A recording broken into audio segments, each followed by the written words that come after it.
मग त्या परकीयांना थोपू शकत असते होते की नाही? मग त्यांना का नाही केलं? म्हणून काही साहित्यिक म्हणा, काही तार्किक म्हणा, असं डोकं चालवतात. ते म्हणतात यांच्याकडे जर देव होता, यांच्याकडे जर शक्ती होती, तर मग आपल्याला एवढे वाईट दिवस का भोगावे लागले? परकीयांनी आपल्यावर एवढे दिवस राज्य का केलं? 1200 वर्ष मुघलांनी राज्य केलं, 150 वर्ष इंग्रजांनी राज्य केलं, नाना तऱ्हेचा त्याने त्रास दिला. तर त्याचं कारण असं आहे, संत जे असतात ते ईश्वराच्या सृष्टीमध्ये जास्त हस्तक्षेप करत नाही. हां, संत तुम्हाला साधन सांगतील. ज्ञानोबारायांनी हे मागणं त्या ठिकाणी मागितल्यानंतर शेवटी निवृत्तीनाथ महाराजांनी प्रसन्न होऊन वरदानही दिलंय. काय वरदान दिलंय? तेथ म्हणे श्री विश्वेश्वरावो, हा होईल दान पसावो, येणे वरे ज्ञानदेवो सुखी झाला. विश्वेश्वरावो म्हणजे निवृत्तीनाथ महाराज. हा होईल दान पसावो, तुम्ही जे काही दान मागितलंय ना, प्रसाद मागितलंय ना, ते तसं होणार आहे. मग येणे वरे ज्ञानदेवो सुखी झाला. ज्ञानेश्वर महाराज सुखी झाले. वा वा, बरं झालं. मग झालीत का सगळे सुखी? आता पसायदान मागून किती वर्ष झाले? 750 वर्ष होऊन गेले. कोण सुखी झालंय सांगा? बाकीचे जाऊ दे, प्रवचनातले किती सुखी झालेत? मग का नाही झालं? त्याचं कारण असं आहे, ज्ञानोबारायांनी जी साधन प्रक्रिया मागितली, त्या साधनेच्या प्रक्रियेतून जो गेला तो सुखी होईल. काय, कुठून सुरुवात केली ज्ञानेश्वर महाराजांनी? जे खळांची पहिली व्यंकटी गेली पाहिजे. कल्पनाच गेला नाही अजून. पुढं सत्कर्मी रती वाढो झालीच नाही. खळांची व्यंकटी सांडलेलीच नाही. सत्कर्मात अजून रती वाढलीच नाही. भूता परस्परे जीवाचे मैत्र अजून कुठं झालंच नाही. दुरिताचे तिमिर गेलंच नाही. दुरिताचे तिमिर जाव विश्व स्वधर्म रूपी सूर्य कोणी पाहतच नाही. आणि मग जो जे वांछील तो ते लाव. अगोदर कशाला? म्हणून ज्ञानोबारांनी अगोदरच्या मागणीमध्ये हे तुम्ही करा, आणि नाही जर तुम्हाला सर्व सुख मिळालं तर मी जबाबदार आहे. ज्याने हे केलं त्याला सर्व सुख मिळालंच पाहिजे. म्हणून मागणी मागत असताना सुरुवात कुठून केली? ज्ञानोबारायांना माहिती आहे मूळ दुःखाचं कारण कोणतं आहे, मूळ जग सुखी होण्याचं कारण कोणतं आहे. जगाला दुःख देणारं काय वृत्ती आहे? नुसता खळ म्हणजे कोणी बाहेर मनुष्य असं समजू नका, ही वृत्ती आहे. म्हणून ती खल नावाची वृत्ती निवृत्त झाली पाहिजे. म्हणून ज्ञानोबाराय पहिल्या मागणीमध्ये सांगतात, जे खळांची व्यंकटी सांडो. मग आता हे खल कोण आहेत? बरं, खल मरो असं का नाही म्हटलं? खळांची व्यंकटी सांडो का म्हटलं? बरं, परत त्यांना सत्कर्मात रती का काढायला लावली ज्ञानोबारायांनी? तर पहिली गोष्ट अशी आहे की आपल्याकडे संस्कार करताना 2 प्रकारचा संस्कार सांगितला. पहिला दोषापनयन आणि नंतर गुणाधान.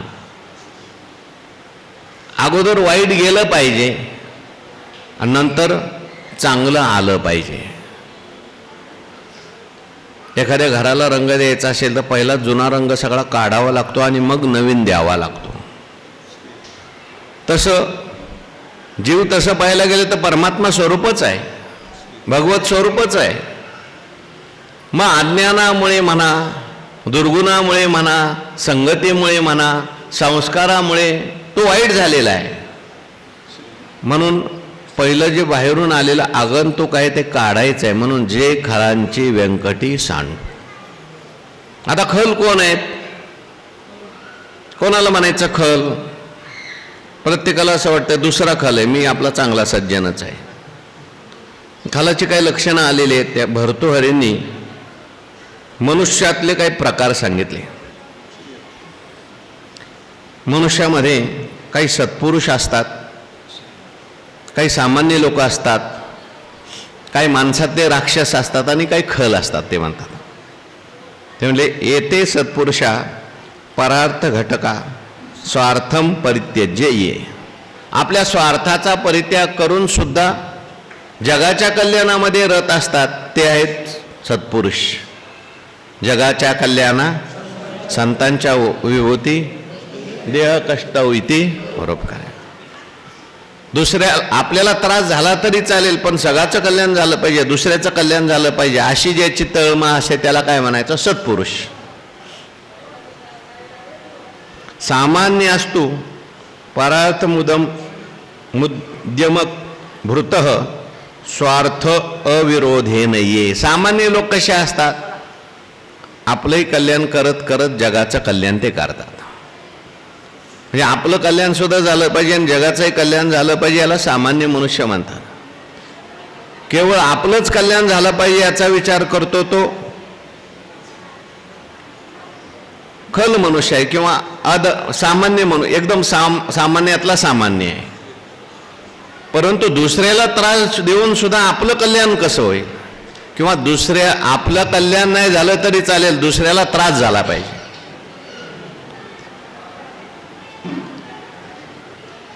ते म्हटले काही गरज नसताना दुसऱ्याला त्रास देणारी माणसं आहेत. म्हणजे आपला काही हित नाही त्याच्यामध्ये पण तरी सुद्धा दुसऱ्याला त्रास झाला पाहिजे याचा विचार जो करतो त्याला म्हणायचं खल नाही. वैकुंठवासी परमपूज्य दुंडा महाराज म्हणायचे खल, खलोत्तम आणि खलेश्वर. खलेश्वर या ते त्यांनी दुंडा महाराजांनी त्यांच्या पसायदानामध्ये एक गोष्ट लिहिली, आपण ती नेहमी ऐकतो. संध्याकाळच्या वेळेस एक मनुष्य जंगलात चाललेला होता. एक सज्जन जंगलातून येत होता. त्याने विचारलं, अरे बाबा तू तिकडे जंगलाकडे कुठे चाललाय? तिथे जाऊन तो बसला होता जंगलात. संध्याकाळची वेळ आहे, हिंस्र श्वापद आहेत, वाघ आहेत, शिव आहेत, येतील तुला खातील, त्रास होईल, चल माझ्यावर, मी तुला घेऊन जातो घरी. म्हटलं नाही नाही, मी त्याच्याकरताच येऊन बसलो इथे. मी कशा करता? मला वाघाने खावं, शिवाने खावं. म्हणजे एवढा का बाबा देहार उदार झाला? म्हणजे मला वाघाने खाल्लं, मला शिवाने खाल्लं की सिंहाला वाघाला माणसाचं रक्त कसं असं कळेल, आमच्या गावातील प्रत्येक माणसाला खाऊन टाकेल. ज्ञानोबारांनी माशीचं उदाहरण दिलं. माशी आपण याते गिळवी, परी उडीला बांधते शिनवी, तैसे कश्मळ आठवी आचरण जे. माशी काय करते? आपण याते गिळवी, स्वतः एखाद्याच्या ताटात जाते, तोंडात जाते आणि पुढीला ते वांती शिनवी, पुढीला वांती शिनवी, त्याला वांती होते म्हणजे स्वतः मरते आणि दुसऱ्याला त्रास देते, तो दुसऱ्याला दुःख देते. खळ म्हणायचं. किंवा अंग भारी सुटला धोंडा, आपण फुटवणे होय खंड खंडा, का आड झाली ते रगडा करी जायचं. वर धोंडा, वरून डोंगरावरून एखादा धोंडा सुटला, मग रस्त्यात आलेली झाडं झुडपं सगळं तोडत तोडत निघतो, झोपड्या तोडतो, स्वतः फुटतो आणि सगळं आहे रस्त्यात त्याचंही तोडून टाकतो. याला म्हणायचं खल. ते व्यापली आटनिया, सुखी असतिया प्राणिया, जिया वया शिरानिया की जती गा. जेवढे आसुरी प्रकृतीचे लोक आहेत ना, ज्ञानोबारांनी विस्ताराने वर्णन केले. म्हणजे इतरांना त्रास देणारे वर्णन केलं ज्ञानोबारांनी. काय काय काय ते पारध्याचं वर्णन केलं, पारध्याचं उदाहरण दिलंय. पाशिके पोती वागुरा, सुनी ससाने चिकाटी खोचरा, घेऊन निगती डोंगरा पारची, ते पोसावया पोट, मारुनी प्राण्याचे संघाट. आणि ते असे निकृष्ट तेही करते. त्यांचा खल म्हणल्यानंतर त्याचा आचार चुकीचा, खलाचा विचार चुकीचा, खलाचं सगळं चुकीचंच असतं. हां हां हां म्हणून या निषिद्ध. म्हणजे कसे खळ असतात? ज्ञानेश्वर महाराजांनी जे अज्ञानाची लक्षणं सांगितलीत बघा, एखादा सॅम्पल म्हणून सांगावं मी. खळ अज्ञानाच्या लक्षणात बरेच वय आहेत, ते सगळे खळांचंच वर्णन आहे. खळांचं म्हणजे काय, खळ म्हणजे दुसरा तिसरा कोण नाही, आपण त्यात बघा कुठं बसतो ते. काय खळांची लक्षणं सांगितले म्हणजे कोणावरही दया न करणं, विनाकारण भांडणं, परधन परस्त्री अभिलाषा करणं, सज्जन बंधुजन यांचाही उत्कर्ष सहन न होणं, असा ज्यांचा स्वभाव असतो ते खळ आहेत. जे पूज्य असतात त्यांना त्यांची निंदा करत असतो. ज्ञानोबारायांनी खळात काही प्रकार सांगितलेत. हो, म्हणजे मगाशी मी सांगितल्याप्रमाणे दोंडा महाराज सांगायचे खल, खलोत्तम आणि खलेश्वर. काही विद्वान असतात पण ते खलच असतात. पण त्यांची विद्या कशा करता म्हणजे विद्या विवादाय धनम मदाय शक्तिम परेशाम परपीडनाय ज्ञानाय काय खलस्य. त्यांची विद्या कशा करता, विवाद करण्याकरता, धन कशा करता, गर्व करण्याकरता, आणि शक्ती कशा करता, त्यांची दुसऱ्याला त्रास देण्याकरता असते. खलस्य साधो विपरीतम येतात ज्ञानाय दानाय च रक्षणाय म्हटलेलं आहे. साधूचं विद्या ज्ञानाकरता, धन दानाकरता आणि शक्ती सगळ्यांच्या रक्षणाकरता असते. पण खल जो असतो दुष्ट, त्याची विद्या कशा करता, अल्पविद्यापरी गर्व शिरोमणी. ज्ञानोबारायांनी दिव्याचं उदाहरण दिलंय. दिवा असतो ना, दिवा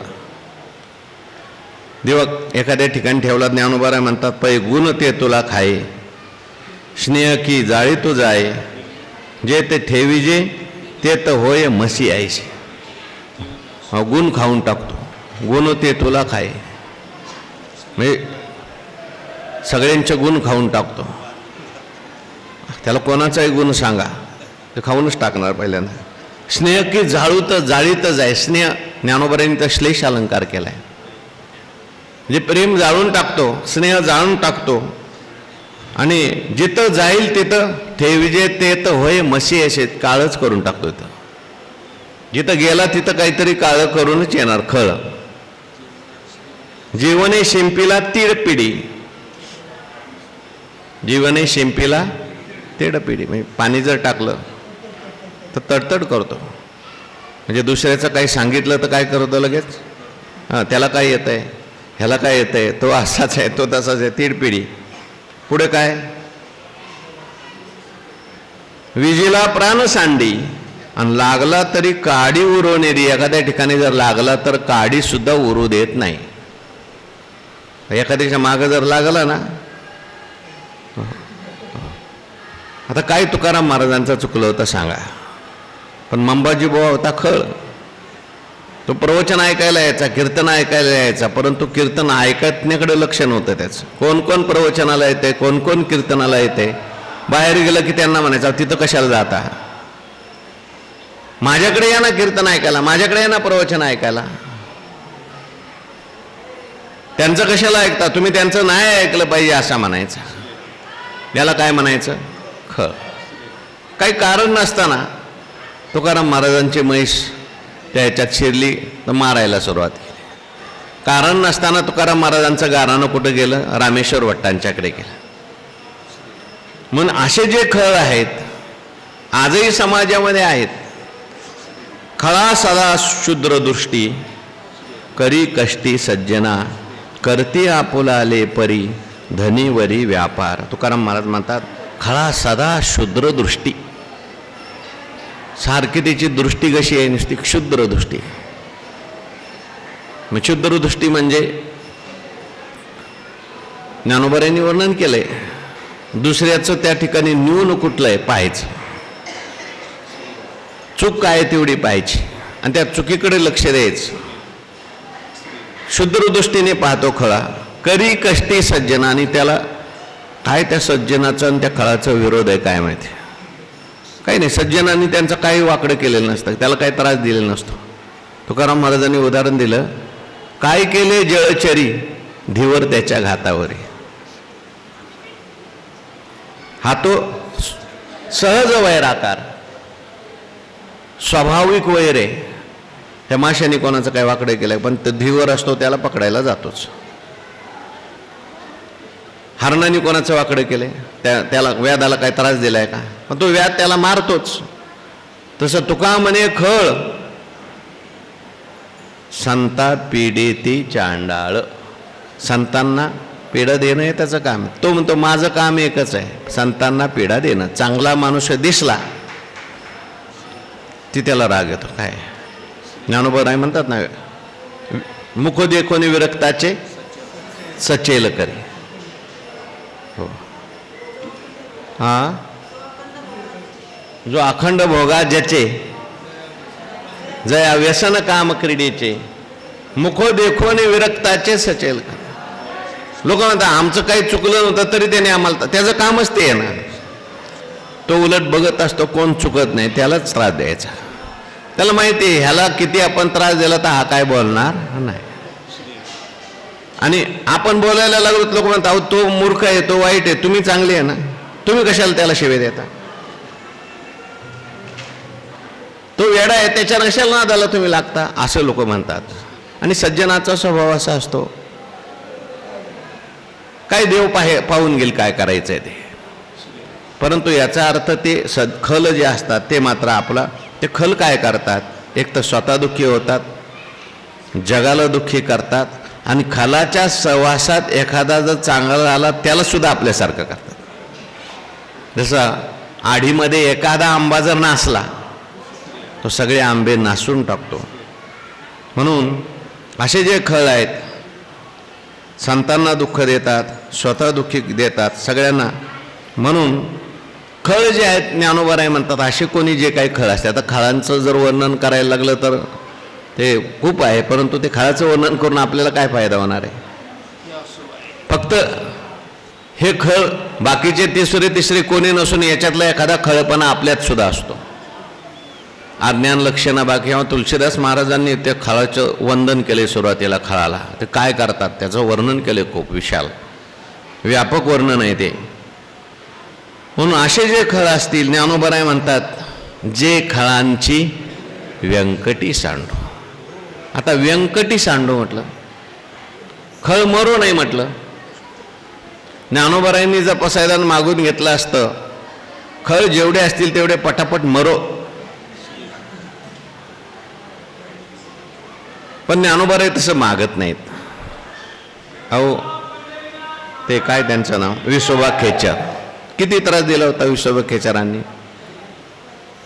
मांड्यासाठी खापर मिळू दिलं नाही, मुक्ताबाई रडत रडत आल्या. पण त्याच विसोबा खेचरावर ज्ञानोबारांनी पुढे कृपा केली, नामदेव महाराजांचं गुरु करून टाकलं त्यांना.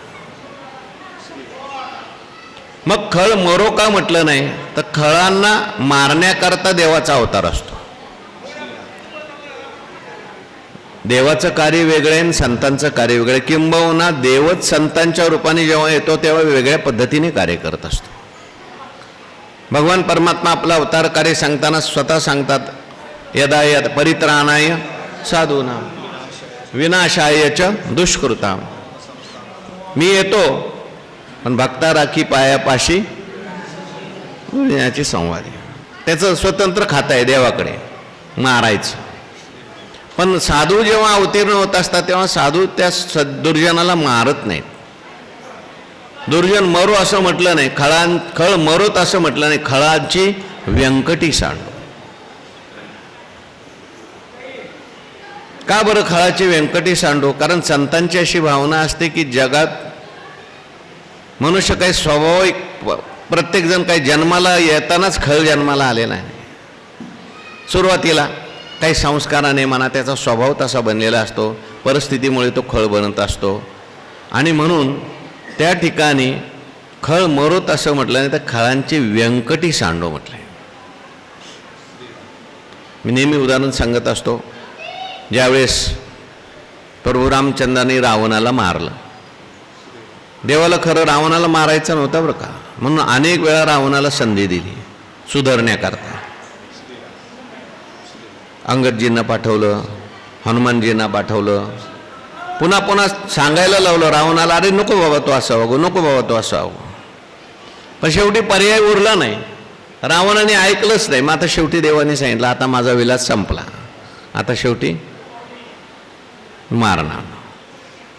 पण रावणाला मारल्यानंतर हनुमंतराय सीता मातोश्रीला आणायला गेले आणि सीता मातोश्रींना सांगितलं, हे आजूबाजूचे सगळे राक्षस लोक यांनी तुम्हाला खूप त्रास दिलाय, आता हिशोब चुकता करण्याची वेळ आलेली आहे, तुम्ही सांगा कोणाकोणाला मी काय काय शिक्षा करू, हिचे केस उपटू का, हिचे दात तोडू का, यांना हे करू का. हनुमंतराय सीता मातोश्री हसत हसत म्हटल्या, कोणाला काय करायची काय गरज आहे बाबा, काही कोणाला करू नको.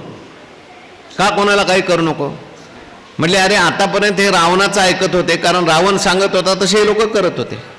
आता प्रभू रामचंद्र राजा झाले किंवा बिभीषणजी राजा होतील, बिभीषण महाराजांचं ऐकतील, हे मला मदत सुद्धा करते. म्हणजे काही खळ असे असतात ते परिस्थितीमुळे खळ झालेले असतात. सीता मातोश्रींनी म्हटले, काय कोणाला मारायची गरज नाही. म्हणजे साधूची भूमिका कशी असते, जे खळांची व्यंकटी सांडो. आणखीन थोडासा याचा विचार आहे उद्याच्या प्रवचनात. पुंडलिक वरद हरी विठ्ठल श्री